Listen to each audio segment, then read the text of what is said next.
levels of migration, displacement, loss of lives and livelihoods and possessions, and growing poverty and hunger, and other impacts that could push the world further away from achieving what we all want: safe, decent lives and opportunity for everyone.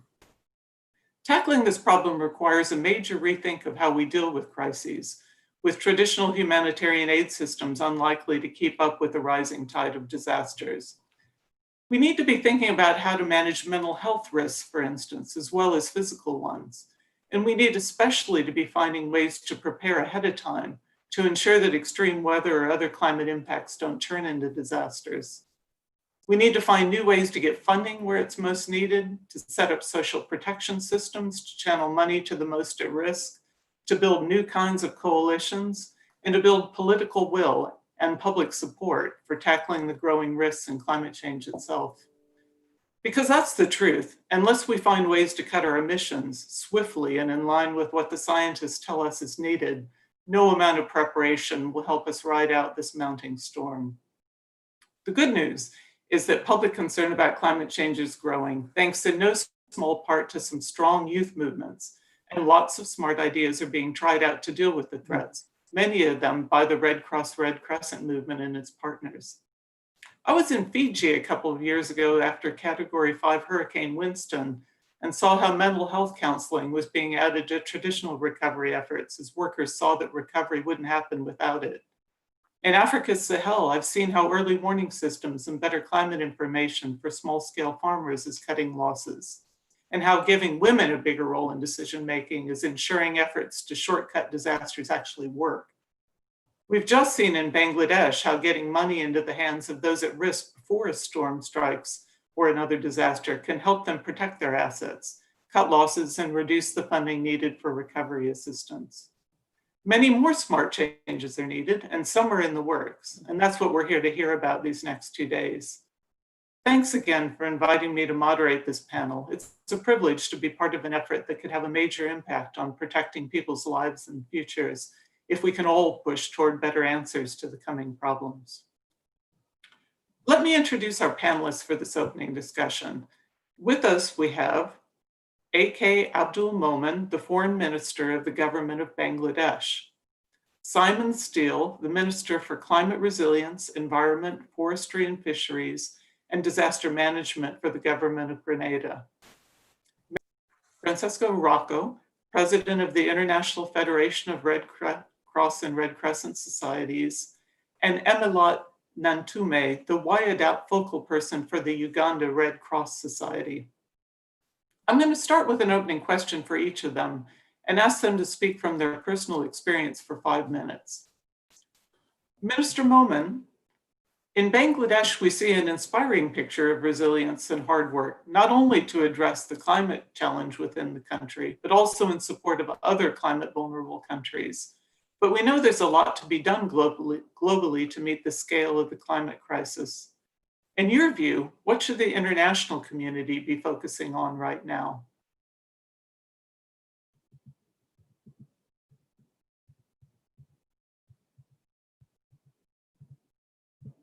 Your microphone's not on. Could we get that turned on?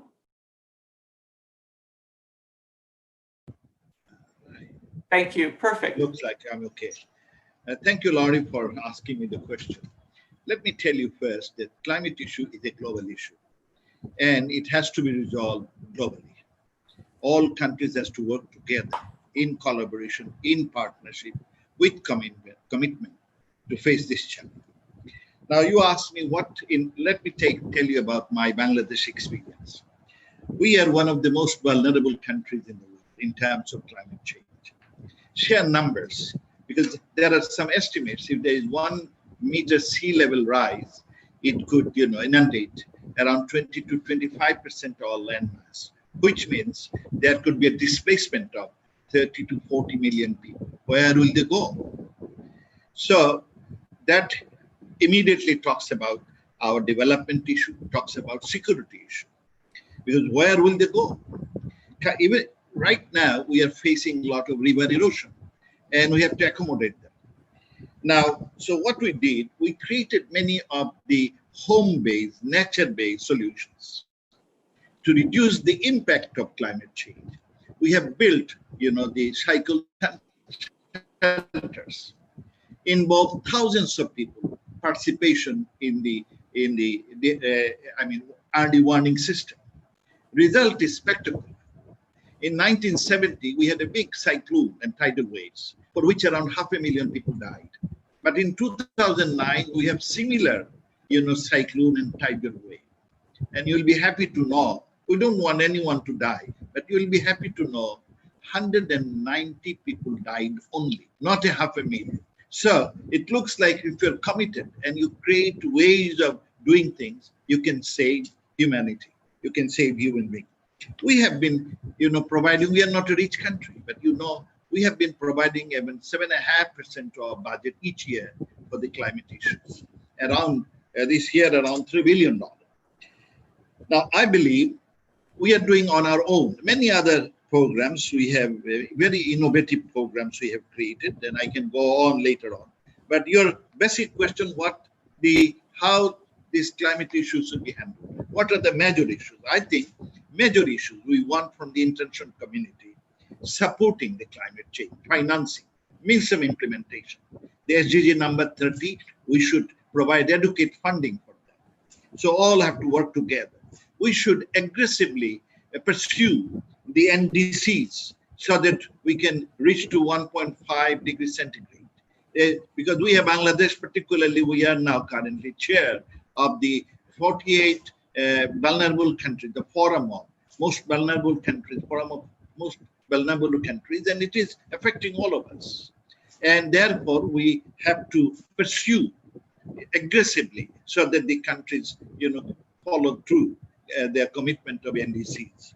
We have to recognize there is a question of loss and damage.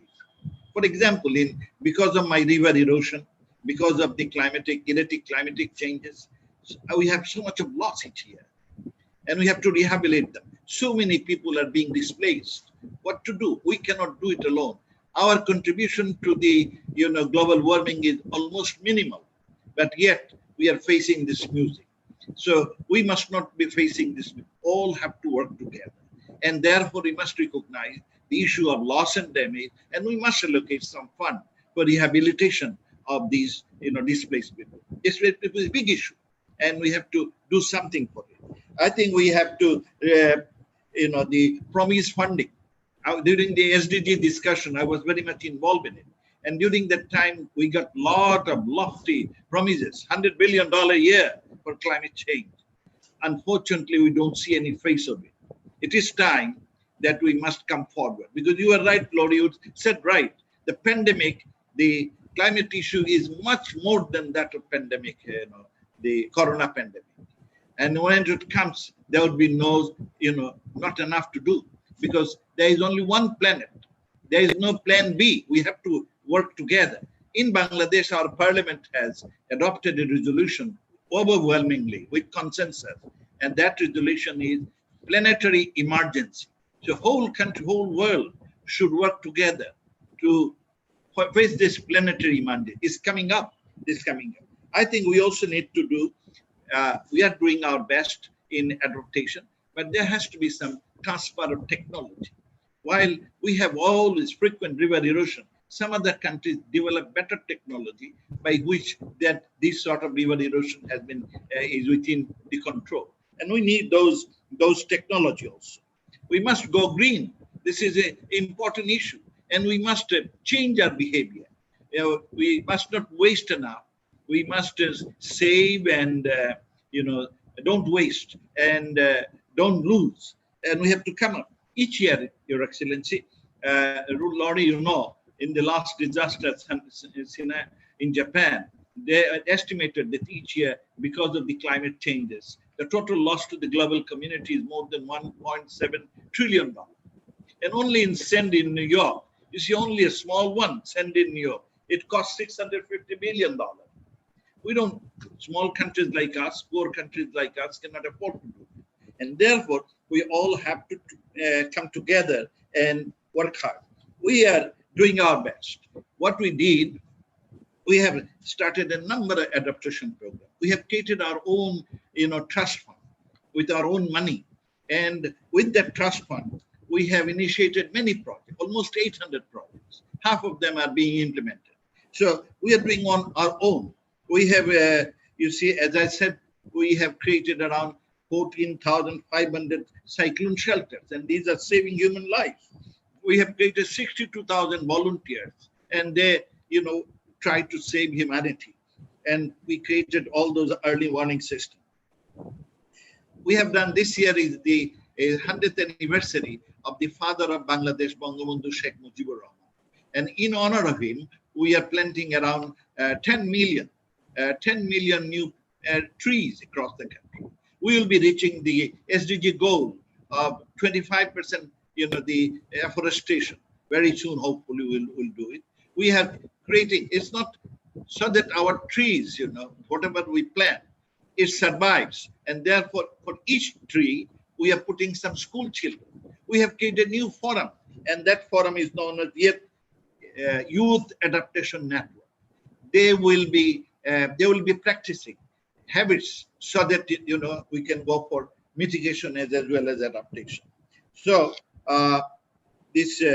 we want in COP26, when it's upcoming in the Scotland, we want a single voice together so that we must save this planet Earth.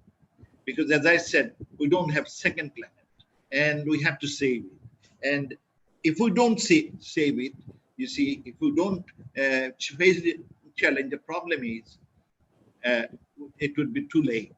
And therefore, it is time for all of us to create public opinion across the globe so that the lawmakers commit more money, budget for the climate change issues. I think one big issue is always the funding. We need more and more funding and proper utilization of funding. We have developed grassroots organization so that there not a single penny is being wasted, and that they do a great job. Therefore, with a limited resource, we are on target. Not only we are translating our, the experience, the expertise that we have developed over the year. You were asking me before the, crop selling, because of the salinity, our crops is going down. We have done some good research, and we have created salinity resistant, water resistant plants, and their productivity is not as much as the normal one, but yet pretty good. So we are working hard on this, but to translate them across other countries, to share this with other friends, we have created this regional global adaptation center, so that Bangladesh has certain expertise, Nepal has certain expertise, Maldives, Sri Lanka has certain expertise. We reach each other, and we put them in a place so that we can share each other, and in the process we all can be enriched, and we take. But one important element, we have to create a global public opinion so that the lawmakers should commit more money for facing the climate change issue. Thank you. Thank you. Thank you very much. That really is at the heart of this, isn't it? That it's so much of this is about political will and public opinion, and finding the way to change that so that all the systems work to address these problems, not just finding ways through loss and damage mechanisms and things like this, but to shift the entire system to recognize this as the big problem that it is. Thank you. I'd like to turn to you, Minister Steele, now. Small island developing states like Grenada are already facing severe negative impacts from climate change, things like flooding, sea level rise, droughts. Can you share with us your experience in managing these risks and how you're engaging with the wider community to accelerate action? Thank you, Lorena. A very warm good morning from Grenada to colleague panelists and viewing and listening audience. My comments underscore the comments that we've just heard from my colleague in Bangladesh, and whether it's a call for greater ambition and the need for easier and greater access to financing, addressing this vexing issue of loss and damage, and the need for a single voice at the upcoming COP26. So certainly underscore all of those comments, but specifically from Grenada's experience, And Grenada's experience from climate impacts is born out of its most brutal experiences after not having suffered a hurricane for close to 50 years, then suffering 2 extreme hurricanes in a period of 10 months, where we experienced loss of life, 90% of properties destroyed or damaged, economic damage equivalent to 200% of our GDP, which will take us decades to recover from, and a debt burden that hangs around our necks. But in addition to these extreme weather events, there is also that creeping cancer that is just as destructive as a hurricane or sea surge, and that are these slow onset events, whether that is sea level rise with the loss of coastline, threat to our coastal communities, extreme flooding and droughts, which is threatening our food, water security, whether it is coral bleaching, impacting our fisheries sector, and the coastal protection that is afforded by our reefs. And then the significant increase in vector-borne diseases due to temperature rise, such as dengue, chikungunya, Zika, yellow fever, etc. So these are the impacts that we're having to deal with literally on a daily basis. The approach that Grenada has taken is to tackling the challenges posed by climate change are fourfold. The first is taking a policy-based approach, working closely with the international community. So whether it is the development of our own national strategic development policy and strategies, which incorporate climate change policy, our national adaptation plan, how we best adapt to the threats that are presented to us, our national determined contributions, how we mitigate against the causes of climate change, and then working with the World Bank and the IMF, the development of a climate change policy assessment, looking for the gaps, how we fill the gaps in our policies, and then a comprehensive disaster resilience strategy, which not only speaks to the physical threats and physical vulnerabilities that we face, but also the economic and social vulnerabilities. The second pillar is a strategic approach to climate financing. And whether this is the engagement of institutions such as the Green Climate Fund, the Global Environment Facility, the MDBs, but how do we strategically access the resources that are available to support those policies, support those action plans, support those initiatives. And then in our approach, we're taking a programmatic methodology. So rather than just looking at project by project, a scattergun approach, how do we envelop these in a comprehensive, holistic program? And whether this is addressed in water, land degradation, food security, energy, capacity building, but how do we encapsulate that in a single form? And one such example is Grenada's ambitious goal of making its capital city the first climate smart, climate resilient city within the region, addressing issues such as sea level rise, the urban densification and other critical issues that are impacted by climate change. And then the final pillar is national, at a national level, is community and stakeholder engagement. Our approach has to be participatory.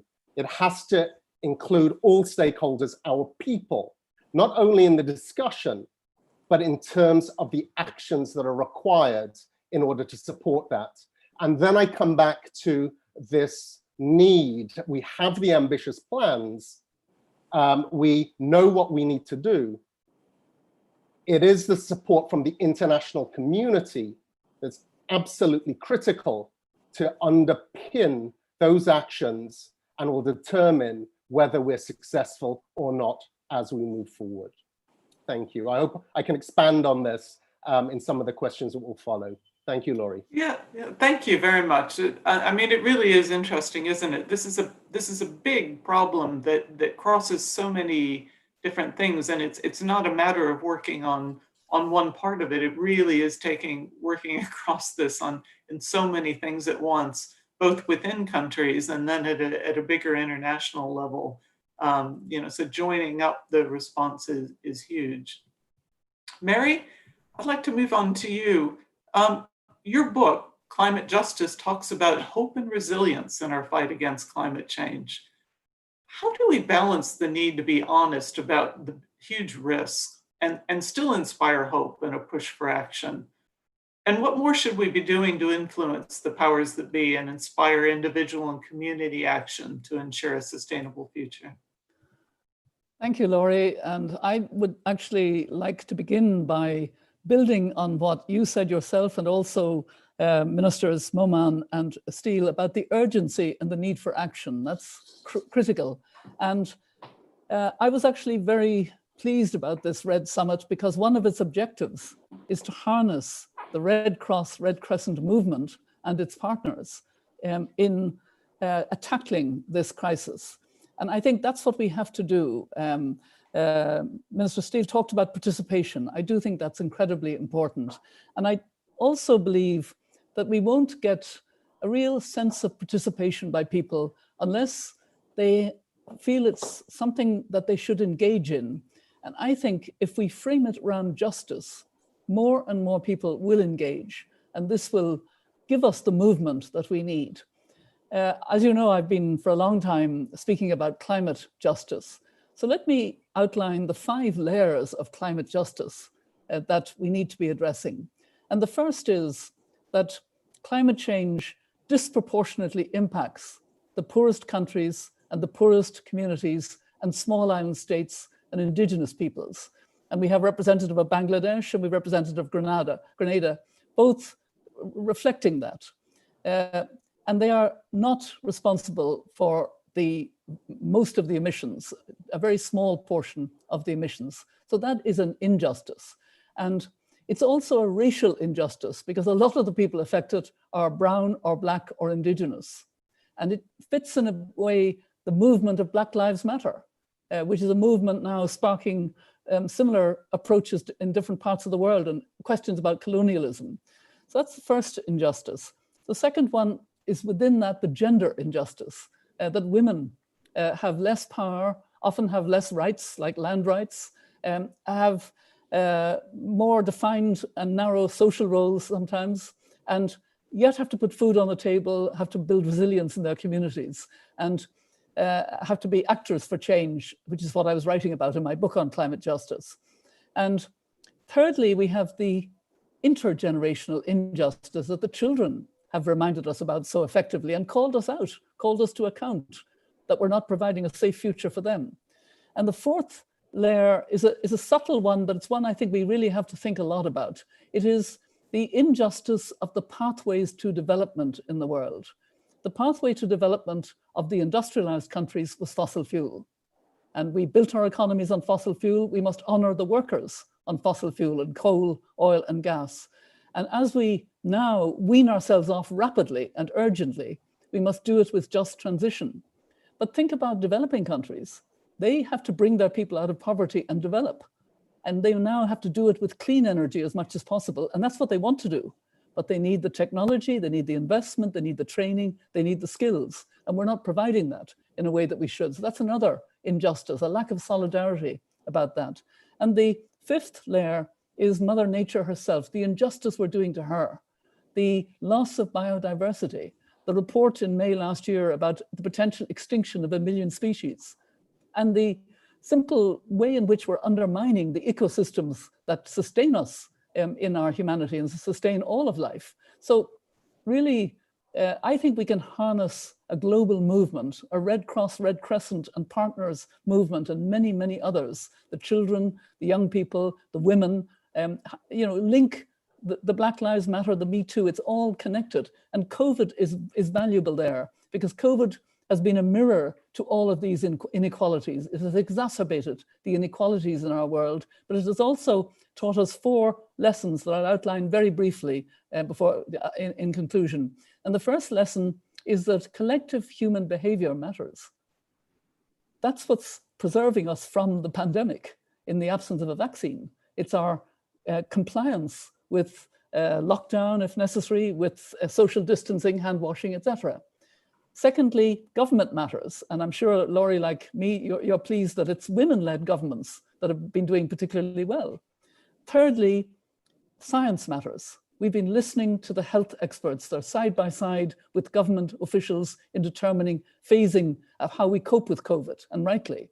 We have to listen to the climate scientists in exactly the same way and take them just as seriously.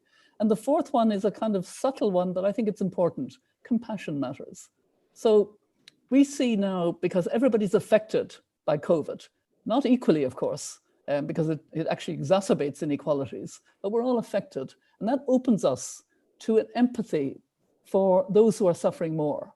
And that, I think, is also going to be very important as we tackle climate. So I am still hopeful. As chair of the elders, I have to be hopeful anyway, because I think if we have this broad movement, it will push the governments into the kind of actions that the 2 ministers have rightly called for.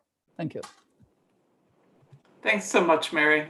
I think it is really interesting, these comparisons between this COVID crisis that we're in now and the climate crisis, and not only harnessing the lessons and the kind of awareness of what can shift so quickly, but then figuring out how you take that and turn the climate crisis into something that feels like an equally huge and imminent threat, which is exactly what it is. But it's so much harder for people to engage with that. You know, millions of people who every day are struggling with a lot of day-to-day issues. I think that's a huge question for all of us. Thank you. Speaking of the future and youth, Emilot, where is your generation having the most real influence in this fight against climate change, do you think? And what are the challenges you've encountered and the lessons you can impart on accelerating action across the Red Cross Red Crescent network and more generally?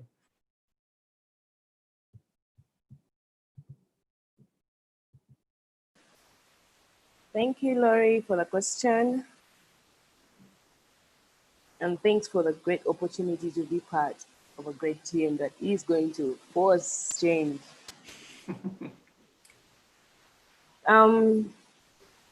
There is 1.2 billion of persons aged between 14 and 24. That's worldwide. In my country, Uganda, young people account for 70% of the 40 million. The climate crisis has far-reaching impacts on my generation, which is already vulnerable to issues like unemployment, unreliable public health services, dwindling food security, alternatives, environmental destruction. So when you do ask me the most real influence we have, I would say it's in the young people today. It is in building the national and international solidarity to make our leaders at all levels accountable, because we, the young, do probably have the innovativeness, we have the zeal, we have all that going, but we're not in positions of power to make decisions. We don't have, we're not policymakers. So if we can build a national and international solidarity to hold our leaders at all levels accountable for their commitments, because these leaders have made these commitments. They know we are facing a climate change issue, and it's going to affect all of us. Probably, like Mary Robinson said, we may not all be affected the same way, but we have people going to be affected worse than others. So with these leaders, young people will need to be leaders. And when we are leaders, we will have to localize all these actions, shift them from the online awareness to offline engagements. We have to bring ourselves as faces to this climate crisis that is already hitting us hard. When you listen to some people, they will be saying it's in the future, it is coming, we need to be prepared. They fail to understand that it is already here with us and we need to address it. And then the good thing about today, we have the advancing technology. So we must use the power of technology to educate ourselves, challenge our own selves, share good peer practices, embrace our innovative minds, diversity, context. I'm also talking about refugees, internally displaced people. We have young people living with disabilities. We need to set the pace and keep the momentum. There is no other planet to escape to. We are dealing with Earth, and we have to fight for our home. Then when you ask about the challenges, I would say as a young leader, there are limited opportunities for sustainably funding young people's innovative and bankable solutions to the climate crisis. Most often than not, the available ones are short-term.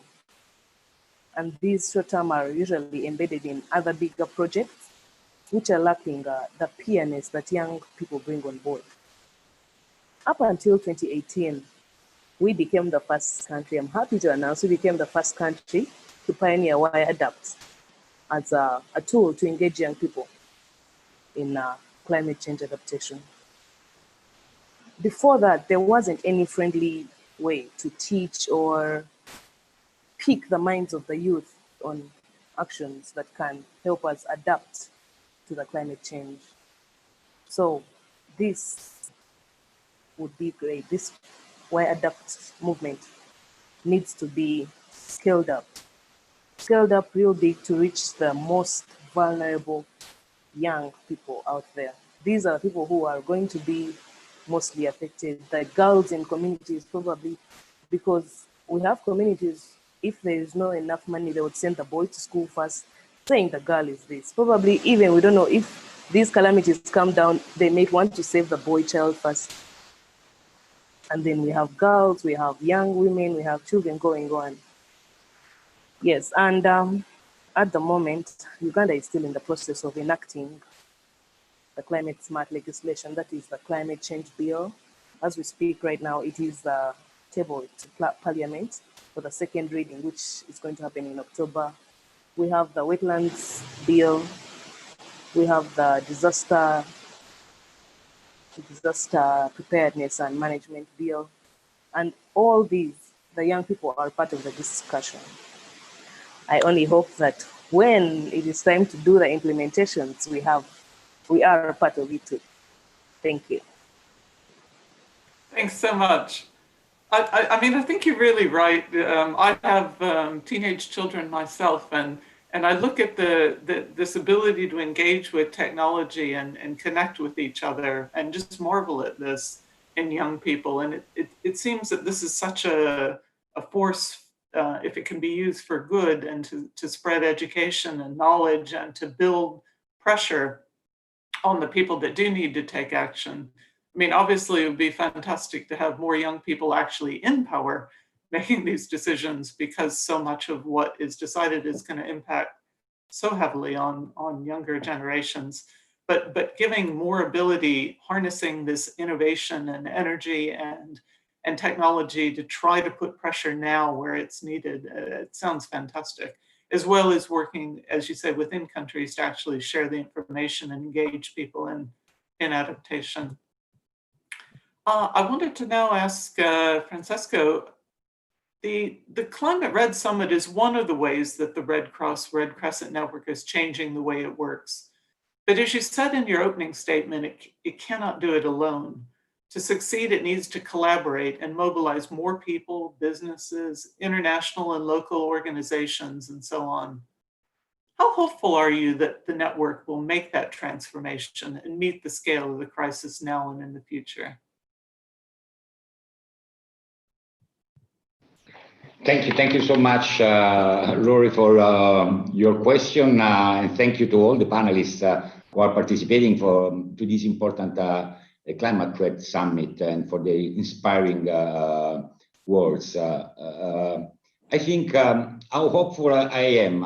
I'm really, because to be a humanitarian, you must be optimistic. I learned is an imperative. If not, I would have done other things, because you fail, but then you still move on and you want to succeed in the ambition that you have as humanitarian to improve the quality of life of people.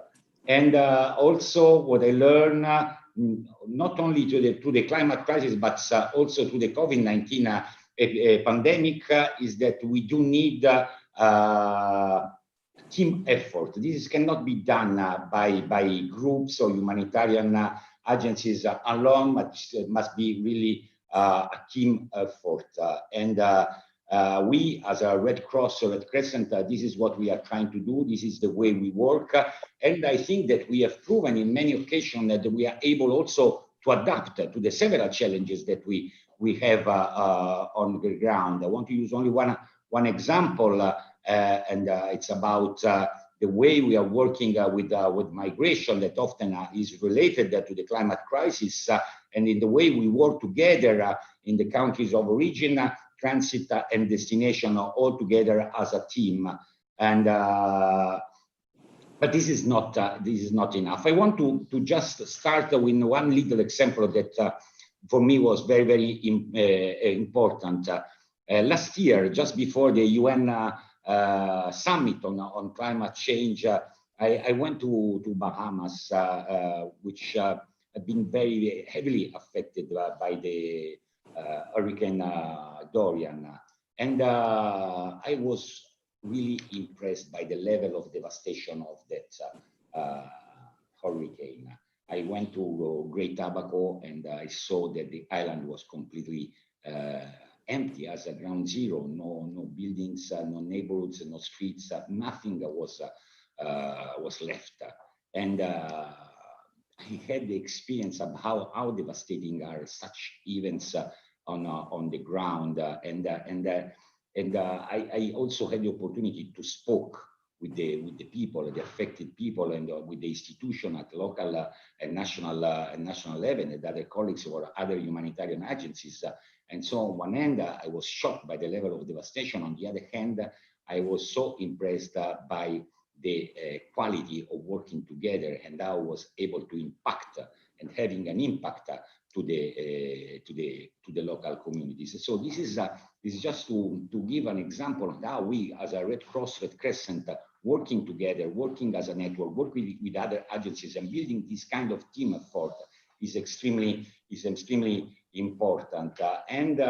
I'm the president in this moment. I'm the leader of a network of 192 national society.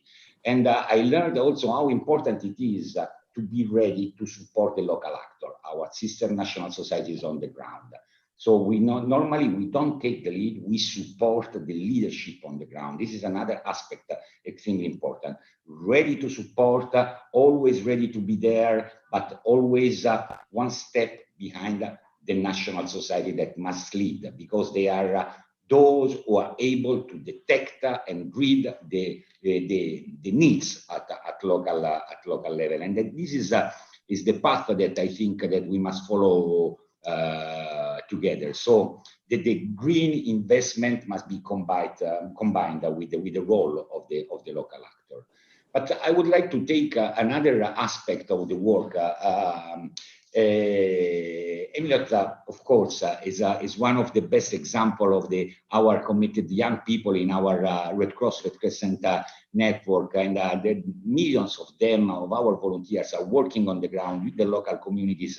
But back to the clear points that Mary gave to us, the 5 points that she gave to us, plus the comparison that she made about the climate crisis and the COVID-19 pandemic and the way we worked and the way we are approaching both of them, I think that we have humbly admit that about climate crisis, we failed. We failed in the way we engage with community. We failed in the way we are able to communicate how deep is this crisis, how is affecting the life of millions and millions all around the world. There is something in our narrative that we must study and analyze why we don't have the right response from our leaders and political leaders. I mean, why we don't have a strong engagement from our civil societies, because of course we are a million that we are concerned, but we are not enough to make a real change in the policies. So I think that we as a Red Cross Red Crescent, we must study more, and this is what we are discussing in the way we engage, because the communication and the way we engage with civil societies and leaders are vital for the next future. Because it's so strange that sometimes we took care so much about our family, about our grandson, about our sons and daughters in our family, and then we are not able to take care of their future. And this is something that we must change, not only through the operational aspect, which I'm not concerned, and I'm very full of hope that we will be able to increase the way we operate on the ground, but in the way we engage with the political leaders. So this is the reason more to thank the panelists for being with us, for supporting the message of the Red Cross Red Crescent, and I do hope that many will join them in being so clear and about how dangerous is the moment that we are living all together. But by the way, we as a Red Cross Red Crescent movement and as a federation, we adopted a strategy. It's really a transformational one. So I'm really optimistic about the way we will increase. And we will put at the center of our action the climate crisis in the next months and years and so on. So thank you for the opportunity for being here, and thank you again to you, Laurie, and to all the panelists. Thank you so much. I mean, I think that you're exactly right about this issue of communication. I think it's something that anyone that thinks about and cares about climate change and these impacts on people really thinks about and puzzles over is how we all have our own families and we know the risks, as you said, and yet it's very hard to move a large number of people from having that fear and understanding about risk to actually driving action and making that move up their immediate priority list, because as we know, many people struggle just to get by each day. And you know, I heard someone say once that if you saw a bus coming to run over your child, every one of us would jump out in front of it to save that child. And that climate change is the bus. It's just moving slowly enough in the grand bigger picture that we don't jump, and it'll be too late when we do. And I think that really is at the heart of this, is communicating this risk to people in a way that they can understand, engage, and really act on it in an appropriate way. So thank you for that. We have a few more minutes, and what I wanted to do, now that we've all listened to each other on this, I'm really curious to hear from each of you again. Just a couple of reflections maybe on what you've heard here, and just summing up what you think are the most important things that we ought to take away from this to try to drive this kind of action that we've talked about. Can we start with you, Minister Momen? What do you think is the thing we really need to be focusing on most to try to change things? Thank you, Laurie, again. I think, we have to create public opinion all across the globe. And I agree with President Mary Johnson, Richardson, that we have to bring the justice issue in the forefront because it covers a lot. The other is we have to tell this, engage the youth power because future is for them. So we have to engage them in schools, college, everywhere. And we have in our, the regional Global Adaptation Center, we have created a group, Youth Adaptation Network, all across the globe. And these people have the expertise to use the internet and all those. And so they can reach very quickly. So we have to create a global public awareness that this is #1 issue for all of us. And when it comes, we will would not be enough time. Our Prime Minister understood it long time ago. Even as early as 2009, she created a comprehensive national climate program for which we could do so many things. So we need also leaders. We have to reach the leaders and tell them that, you don't have much options. You have to allocate fund, and all the parliamentarians across the globe, they should declare in their own parliaments national emergency, planetary emergency, as we did. Our speaker has written to most of the countries, telling them that we have adopted this planetary emergency and other countries should come forward. Laurie, we used to spend 7.5% of our budget for the climate. Now this year, we raised it to 29%, even in the bad time of COVID. Just look at 1/3. And I think other countries should come forward. So we have to create a crusade, a campaign, so that all across the globe, people understand this issue, that it is the most important issue and single country cannot manage it. We have to work together in collaboration and partnership. And that is most important. And justice issue, I like it very much because this could give us some, strength in it. Thank you. Thank you very much. Thank you very much.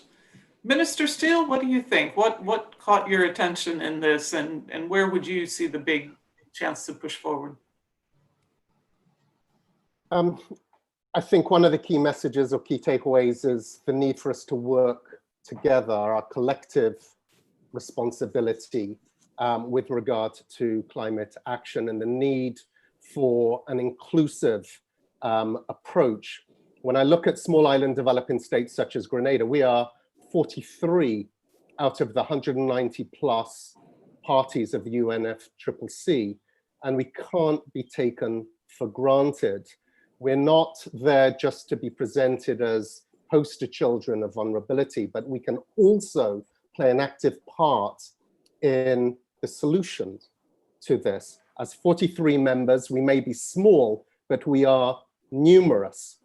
And I think with and this links to the second point, with the right international support, financing, or access to concessionary financing, access to technology and capacity building, I believe small island developing states could actually, because of our small size, we're fleet of foot, we can respond far faster than larger, more developed nations in terms of developing and implementing climate responsible policies and strategies.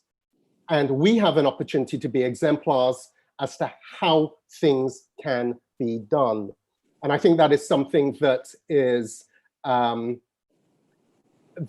should be more embraced by the international community. And then Mary's comments about climate justice, I think that sets a tone when it speaks to responsibilities, our collective responsibilities, and whether it is at a regional level, whether it is at a racial level, whether it's at a level, we all must do what we have to do. And the only way we're going to achieve that is through working together and taking that collective responsibility and urgency. We don't have time. Thank you very much. Mary, what have you heard here that's, that struck you? I know your climate justice message has been taken up here by others. Are there things you've heard, or what do you think we really need to be focusing on going ahead? Are you still here, Mary, or have you had to jump off? I know that she said there was some possibility she might need to leave a bit early, so I think that is possibly what's happened now. Can I turn to you, Emelot, then? What struck you out of this discussion? What do you think is really, what are some of the keys to the way forward here? Collective human behavior, which can't work alone. We need the people who are in decision-making positions. Then the science, definitely. Then you have to be compassion, because some people are facing it different. harder than others. So the young generation, public, private sectors of actors, we need to set up efforts to strengthen the resilience and adaptive capacity to the climate-induced impacts. And integrating the climate change measures into the national policies, the strategies, improving education. I think that will make it easy for a huge number of us to get on board. If it's already in a national policy, if it's in an education syllabus, the young grow up knowing we have a crisis to fight. The adults already are on board. They are playing their part. Those making decisions, those being on the ground to actually enforce resilience, that would be great. Okay, thanks very much. Francesca, what struck you? What would you like to be really pushing ahead on, or what was important here today? So I just want to maybe echo the words of His Excellency Mr. Momen about how important it is to work together and to, of course, the word crusade is always very heavy, but I think that if not now, when? This is something that I think it's so important that we work collectively to make an impact and to make the difference in the lives of millions. Then the other, of course, I don't have an answer, but again, this is what struck me the most. And again, I'm thinking how we can cope with this kind of challenge. When Mary made that comparison about the social behaviors and to follow the science, how the science, and to respect the role of the climate scientists, using the comparison with the COVID-19. And I'm looking at what has happened during the pandemic. Well, the political leaders were divided even about the science, and they intervened, putting at risk the life of millions, with the different behaviors in a different way from what the science were advising the world. I think that this is another challenge that is the perfect mirror of what is happening about climate crisis that has become political. And even the evidences that we are receiving from the science are not well received and are used in some countries to divide instead of unite. And this is a reason of concern in the way we have, through our networks, through our volunteers, at ground level, through our communities, working with the resilience, but also working to create more awareness. This is challenging, Laurie, with this final thought. This is challenging also what we called, and we were used to know as the neutrality of the Red Cross Red Crescent. What does it mean, neutrality, in this time? What does it mean? What does it mean? Because this is something, it's to be on the right side of the track. And to be on the right side of the track is to be on the side of the science. So we don't have to be afraid of the leaders and the political leaders that are trying to use the science in an opposite form, but we must be stuck to what is right for the people and what are the evidences of the science. Thank you very much. It's I think as I look back on what we've talked about here, just some of the things that really struck me that I think we all are talking about and agreeing on are these ideas that political will is so crucial in this, and as you said, that politics trying to make this a political issue is hugely problematic, because this is an issue that affects everyone and is really, as we said, going to require joined up efforts of everybody pulling together to make it happen. And divisions are really difficult in that. Funding, we need money to address this problem. And as we've seen with the COVID crisis, there is money actually out there when we see urgent issues. The problem with climate change is that if we wait to spend it, the issues become so difficult and so expensive and very hard to pull back from that it's not effective. And now is the time to be spending this money and getting it right. the need for a participatory approach, that we're not going to get solutions that are come up with from people up at the top. We really need to be talking to communities and others who are dealing with this problem to make sure that we get all the good ideas incorporated and that we have full buy-in on things. The urgency of this situation, as we said, that there is no time to waste and to continue to be thinking about this and planning. This is on us now and really needs immediate action. The idea of communicating better to try to drive that urgency and the action and making people aware of what this really means for them and their community and their country and the international community and the things they care about. We need to drive that campaign or crusade or whatever you want to call it to make people care and make people fight for their own future and their own communities and families. And we need to frame this about justice, because it is that.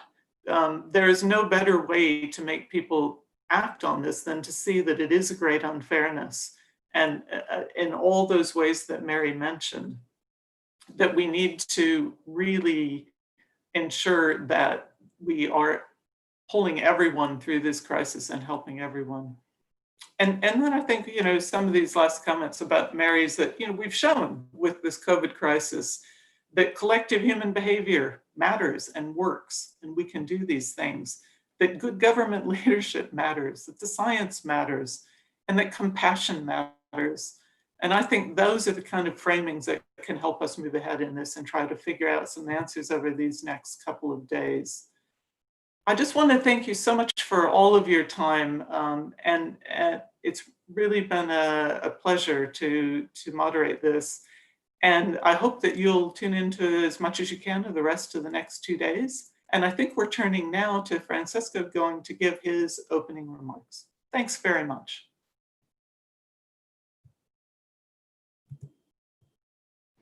Thank you very much, Lori.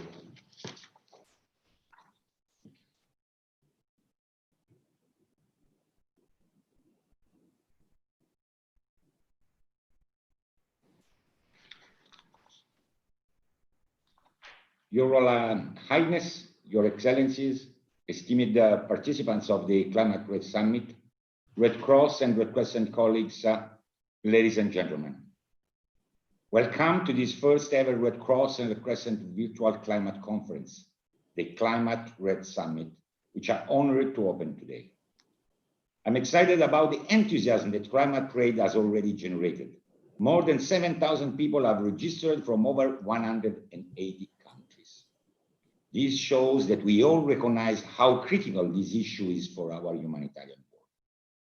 For the next 30 hours, we will have the opportunity to join amazing speakers and guests across the all time zones and to be part of a community that will inspire action, empower people to generate change, influence decision makers and policies, and transform the systems that have left us where we are today, unfortunately.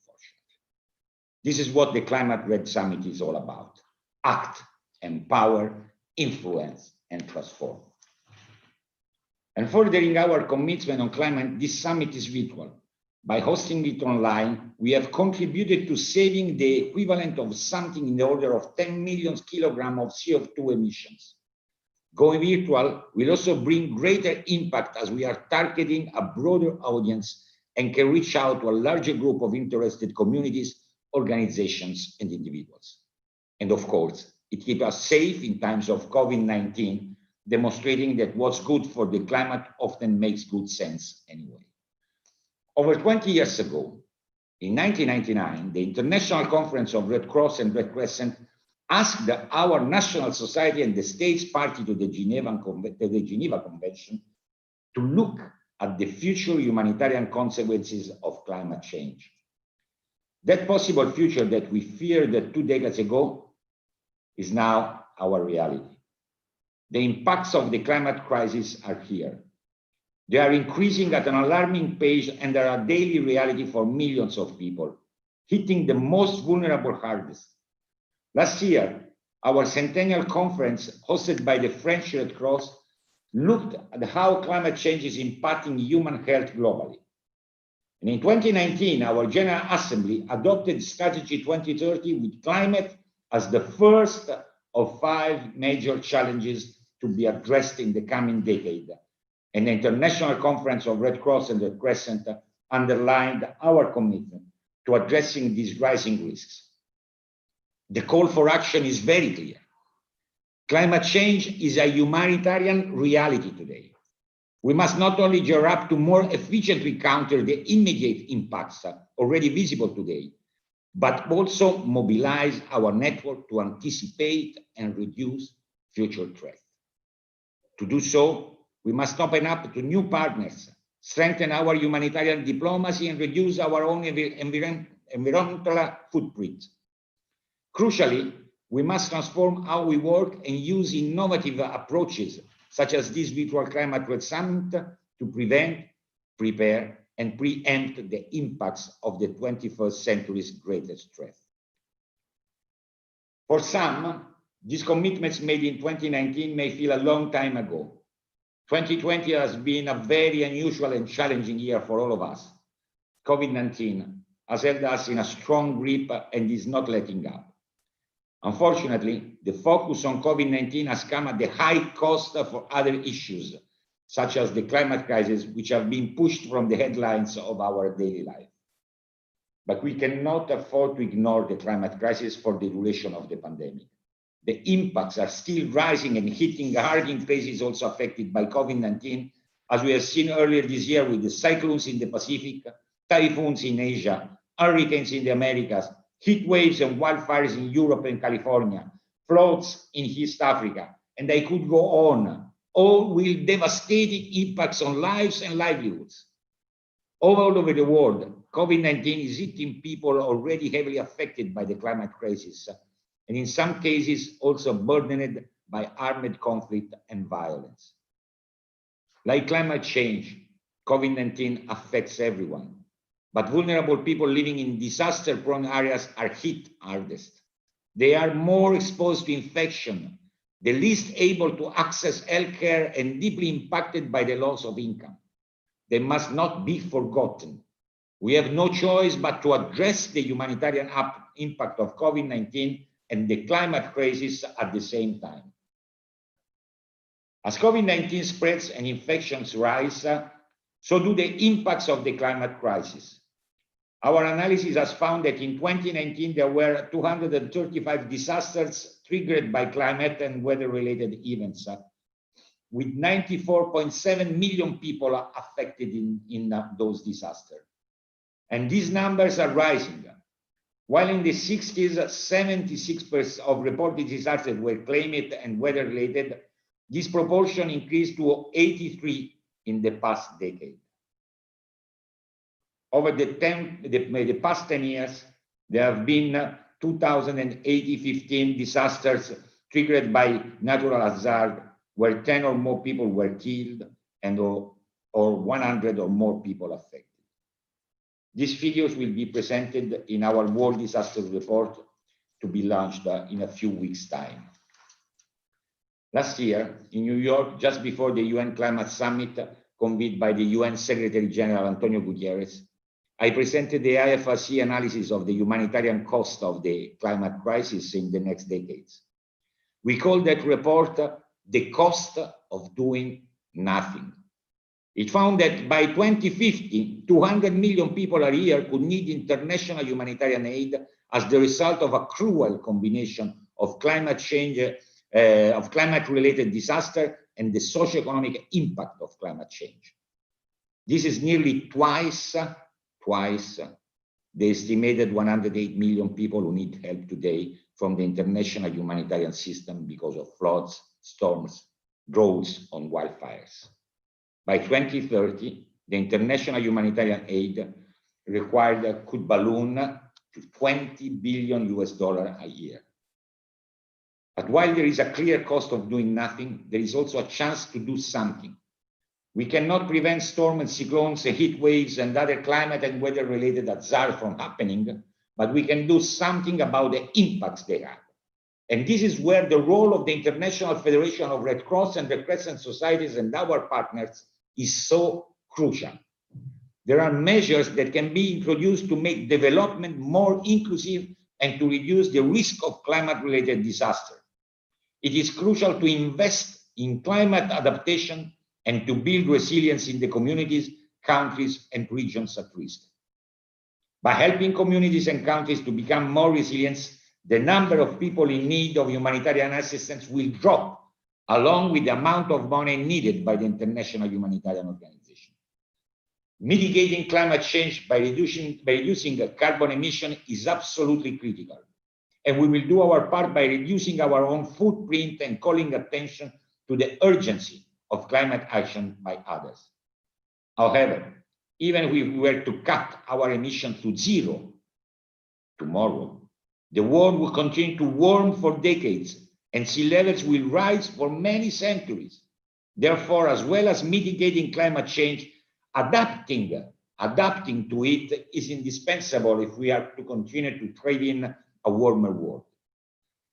I've mentioned the devastating double impact of COVID-19 and climate change, but there may also be a silver lining. We have a rare opportunity to make a real difference to the climate crisis as we seek to recover from the health and economic impacts of COVID-19. Right now, we are seeing an unprecedented investment of over $10 trillion to counter the pandemic's economic impacts with a view to safeguarding jobs and economic growth in the years to come. The way we spend that massive economic stimulus package will define our future for many years to come. We have to make sure that these investments are green and resilient and that they safeguard the world's most vulnerable communities. If not, we will be shaping clear future humanitarian needs now.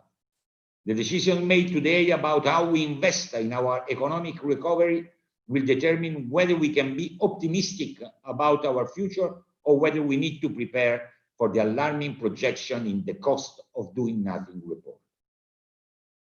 Investing in resilience and adaptation not only saves lives, it also makes economic sense.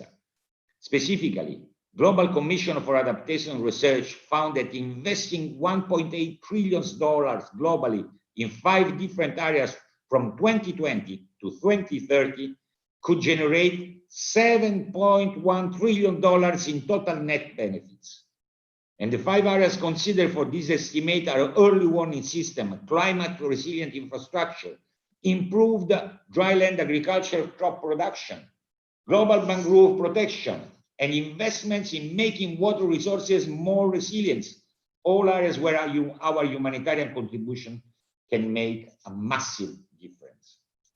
On its part, the IFRC has committed to mobilizing our network to generate that action and change.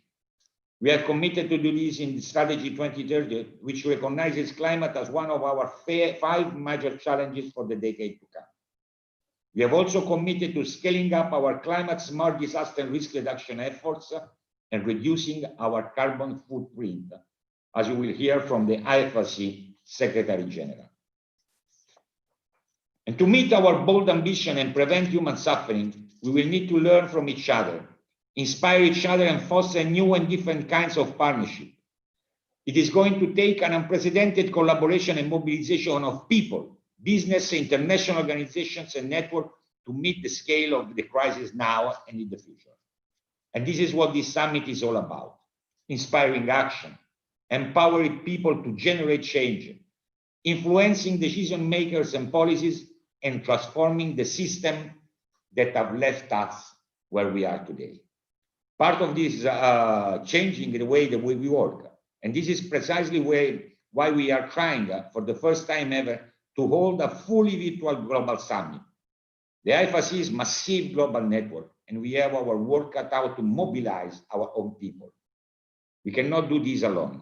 And this summit is as much about the partners that we have worked with and will work with them, and network with it's about the Red Cross and the Red Crescent.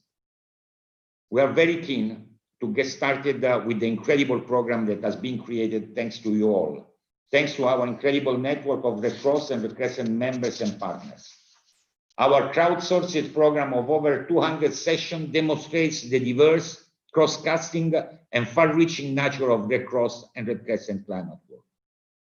For instance, there will be a roundtable discussion with the indigenous leaders from around the world, messages from young Red Cross and Red Crescent climate champions, Ignace talks about various subjects, such as the role of art in raising awareness about climate change in Sudan, an online fact and fiction game about global warming, a virtual forest therapy session, and a range of other interactive panels, workshops, and more.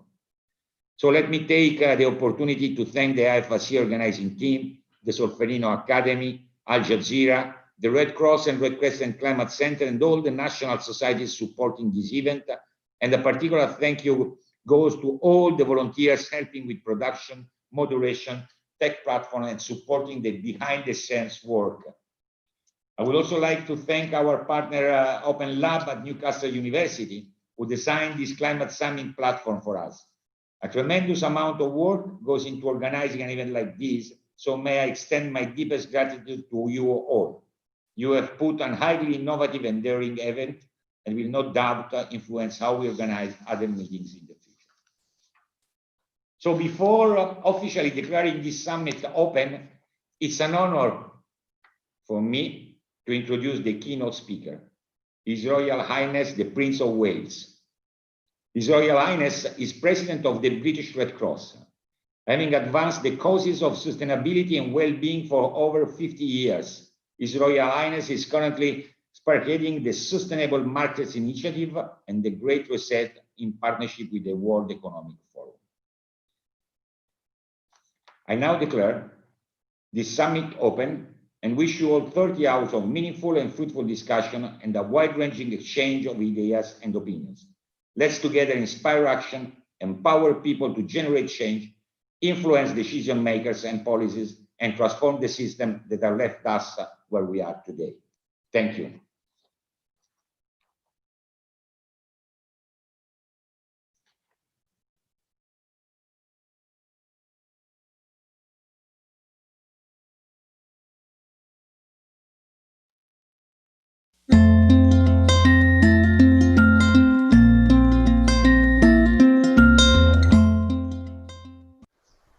Ladies and gentlemen, I cannot tell you how touched and delighted I am to have been invited to participate in this first ever climate summit, being hosted by the International Federation of Red Cross and Red Crescent Societies and taking place all around the world.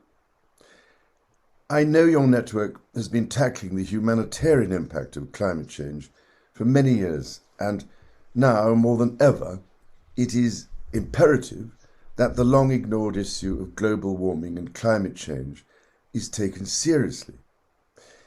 If I may say so, it is enormously encouraging to see that this virtual summit is bringing together every national society, along with your immense network of staff and volunteers, in a call to action with such a vital global purpose.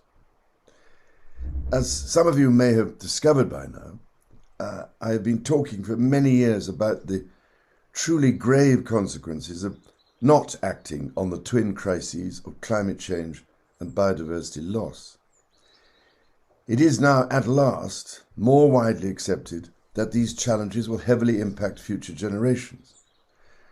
But many people still do not seem fully to understand that it is impacting our lives today in alarming ways.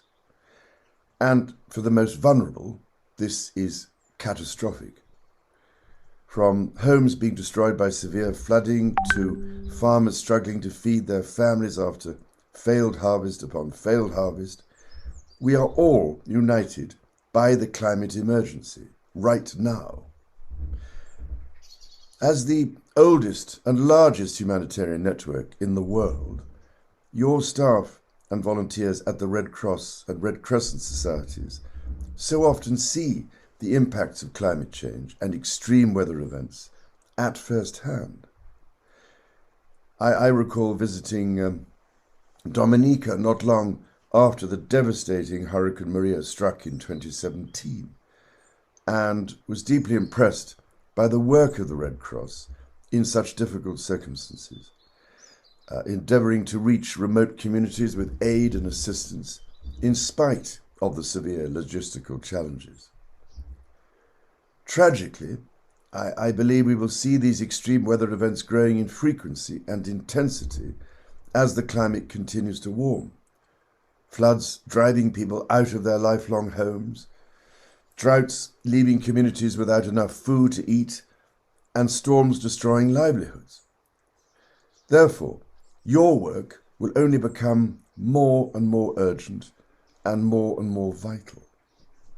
However, we simply cannot sit back and wait for the climate to change around us and just accept these disasters as an inevitability.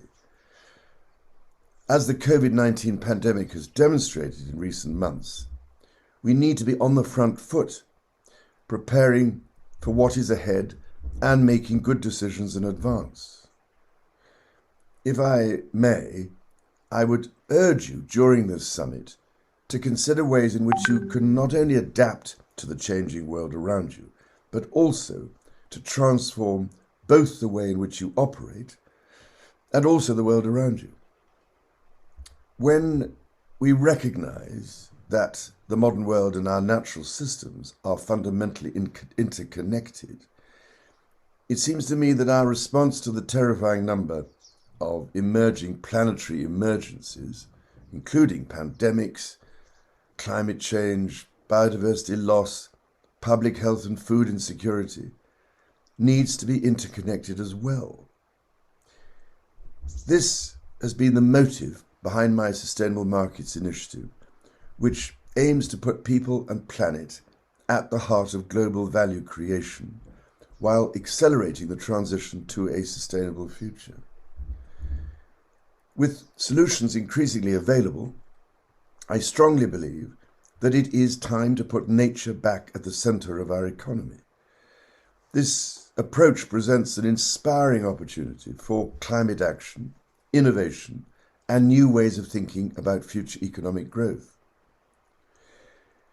Faced by the colossal impact of the current pandemic on families, communities, governments, and economies, we have an unparalleled opportunity to reimagine our future.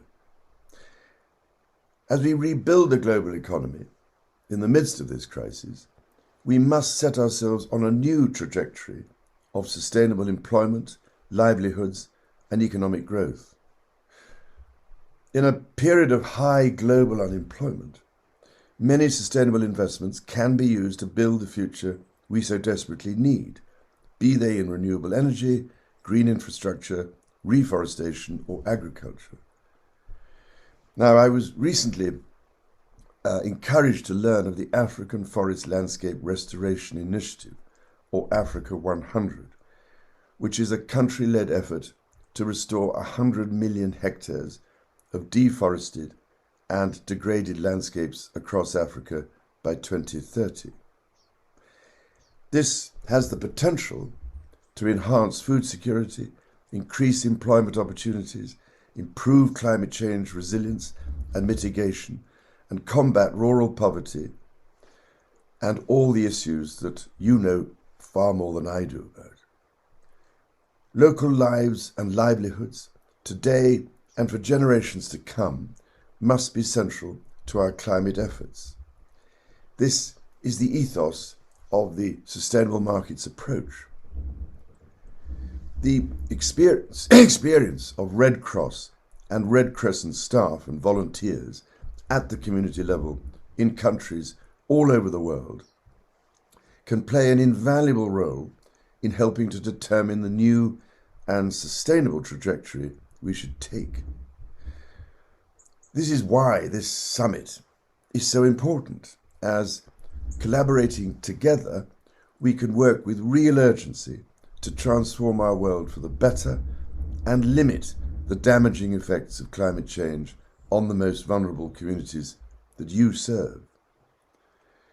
With impending climate and biodiversity catastrophe, we simply cannot wait any longer to restore the delicate balance with the natural world. Now, I must say, particularly in my capacity as president of the British Red Cross that I'm full of admiration for the incredible work you all do every day to serve those in greatest need.